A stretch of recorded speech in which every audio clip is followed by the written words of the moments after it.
the real estate market has tanked without the news.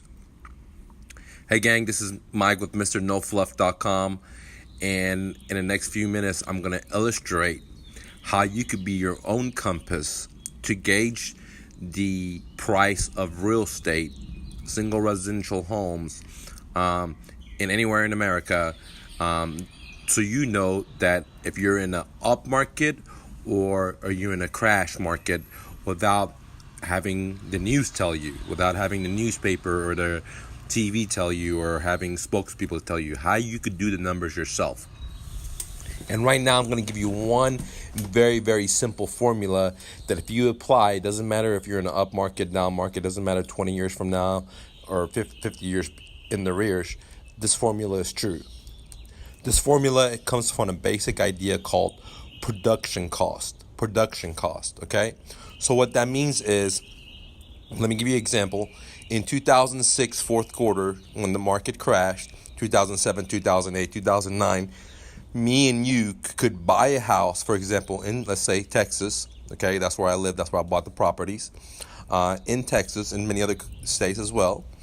In Texas, even though Texas was not even took a big hit, okay?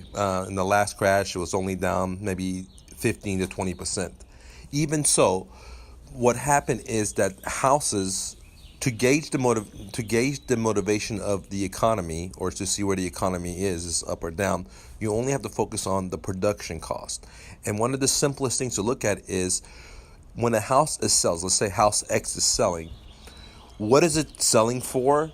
And what does it cost for me to build this home brand new, the same exact condition? So if I was going to build the same exact house in the same exact condition, if it was costing more than what the market is selling for, then this is a recession, okay?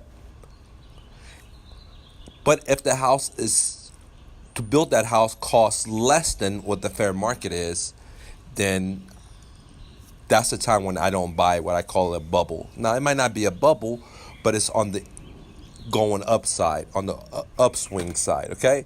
And as an investor, I don't want to buy at the upswing. I know you can make a lot of money. A lot of people do fixed simplism. That's how everybody's making money right now. But I really want to buy houses when it's on the downswing, okay, when no one wants to buy. So one way that I gauge to see where we are in the market is that, for example, if house X, for me to build it from scratch in the same exact condition, all the same exact, accessories. If it had carpet, it would have carpet. If it had this AC, it would have the same AC in it. If it cost me $100,000 to build it, and that property is selling for $150,000, then I know we're on the up part. Now, if that property cost $100,000 to build it, however, I can buy this house on the MLS from a realtor, like retail price, for $80,000, right? Then I know that we're in a recession. We're on the downswing. Now, it could be a depression, but we're definitely not on the upswing. So one of the best ways that I gauge my buying is, am I buying the house below the production cost? And if it's below the production cost, then I'm going to win. Because when the market comes around, people start building homes. No matter what they build, if it's anything like in the same area, or it's going to be more. It's going to cost more because of inflation, okay, at the very least, okay? But labors go up, all this other stuff goes up.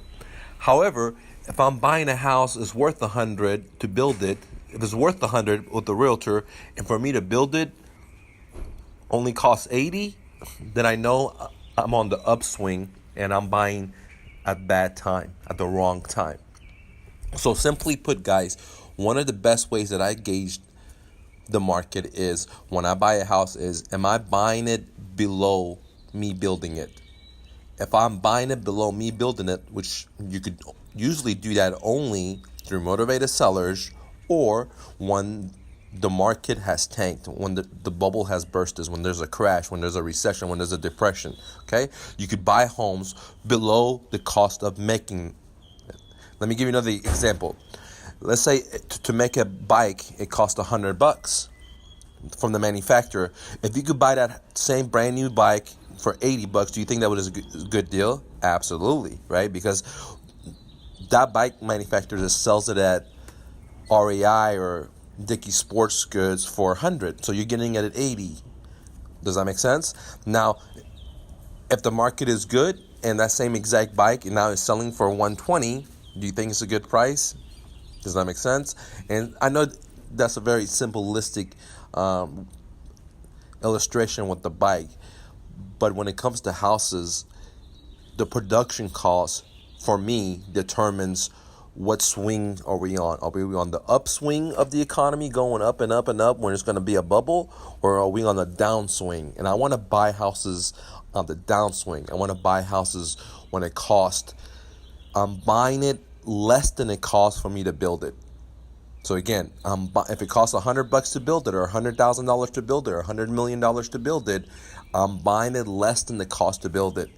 And I can't go wrong with that. Okay, guys, because I'm buying it below making it, building it, manufacturing it from ground zero. Okay, and anytime you can do that in any industry, for example, if you could buy gold below the cost of mining it, then you're in good shape. Okay, and same thing with stocks. Okay, when the market crashes, stocks is different because no one's really building it, but the idea of buying from the downswing is the key. The way I run my business, I'm what's called a fire investor. When everyone's running out of the building, okay, when the news says it's bad and the TV says it's bad and the Uber driver says it's bad, that's when I'm running into the fire building.